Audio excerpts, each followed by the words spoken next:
Okay, this is the last component of this subject, there is semantics. When we refer to semantics, we refers to the study of the meaning. And a deeper explanation we can find it here in linguistics. It is a study of interpretation of signs or symbols that are used. Okay, there's a mistake here by agents or communities within particular circumstances and contexts. Let's start with some concepts here related to the semantic. First concept is polysemy and homophony. When we refer to polysemy, we refers that the word can have different meaning depending on the grammatical category. For example, the word head, you have here, my head hurts, in this case is a noun. And in the second sentence, there is it heads, the news is a verb. It is the same word, but it has different meaning, for example. Okay? Then we have homophony that is related to the sound. You have some words like new and new. You can say the spelling is different, but the pronunciation is the same. In words like meat and meat.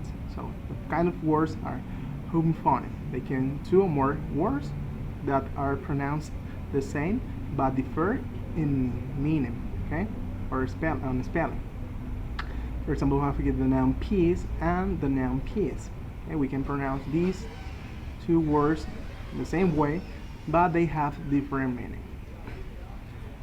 Now, well, let's start with the antonyms.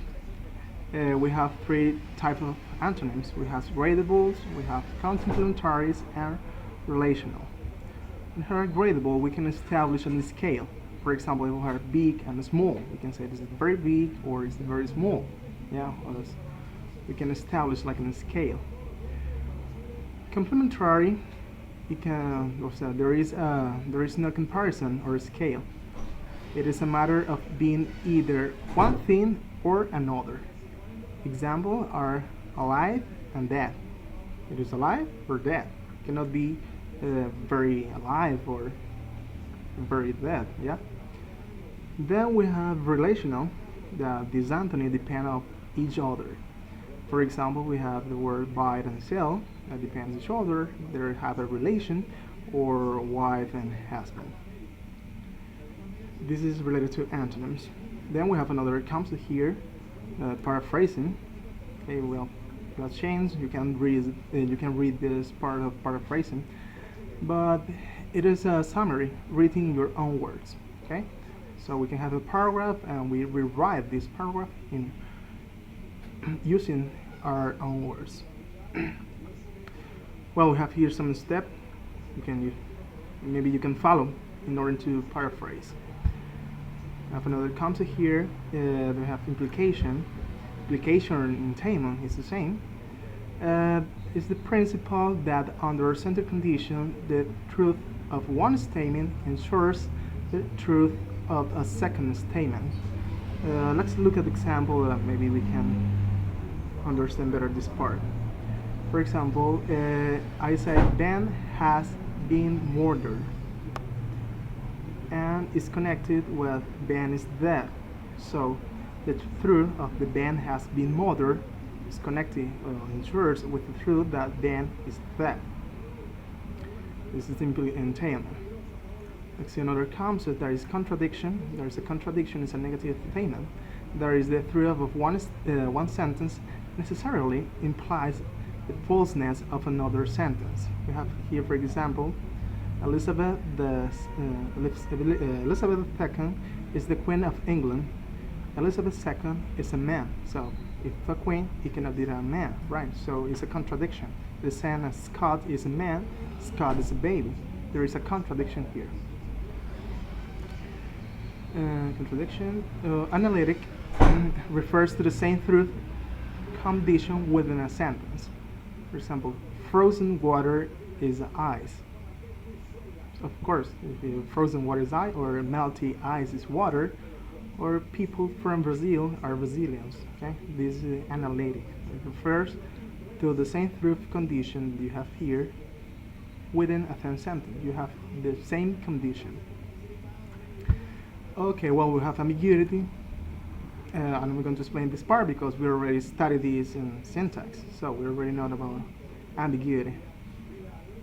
Then we have semantic roles. It is the same as in syntax. We have semantic roles that are agent, patient, theme, experiencer, goal, and effective, source, instrument, location. Well, locative, location. And they are the same. So we are going to study another the semantic roles of theta theory. It is the same. It is all related to concepts. Well, let's see some exercises just to understand this part. The first exercise here is use the following words to form pairs of antonyms and indicate whether they are complementary, gradable, or relational. For example, we have wide and narrow. They are gradable because we can establish on a scale. We can say very wide or very narrow. We have false and true. It's complementary because or it's false or it's true. You cannot establish like on a scale. Saying here in good and bad. Relational. Let's see something here relational. We have the word doctor. We heard the word patient. They are relational. Yeah.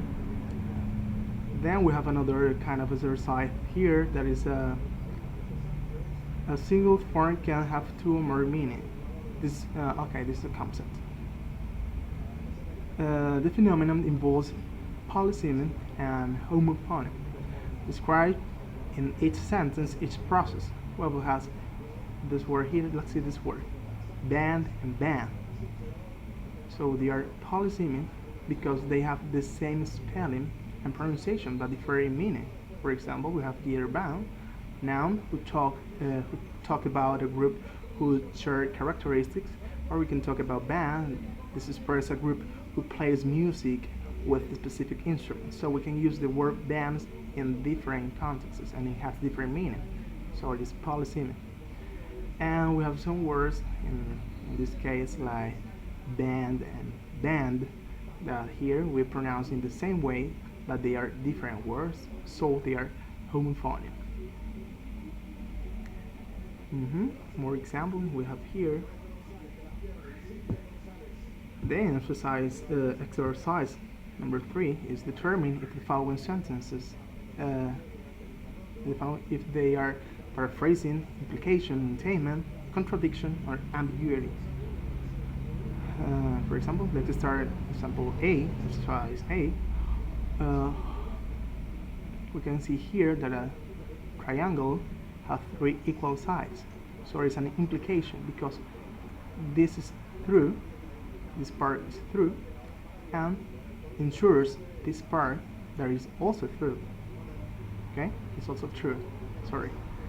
And then we have contradiction here in the second sentence that the one did not drink, tasted. Sorry. I think. Okay. Sorry. Okay. The one I did not drink tasted sour to me. This is a contradiction because if you didn't drink the wine, how do you know how it tastes? Then we have here, I don't like locking my car. My car's doors can be locked. This is a paraphrasing. Okay, we can see here it is this. It have the same message, but in with different words, using different words. And we have here kind of ambiguity that she can bear children that have 2 different meanings. Okay, we have more examples here. And then that's all related to we have here the theta theory that I'm not going to explain it because you already studied this in syntax. There's agent, theme, and all of that. Oh yes. In semantic, we can find also idiomatic expressions that we have to interpret what is the meaning of those expressions. What is the expression? So if we study the meaning we analyze the meaning of those sentences, we are studying semantic. This is all. So I hope you can, if you have any doubt, you can call me or send me a message. Maybe, I don't know, if you want some exercises. That's it.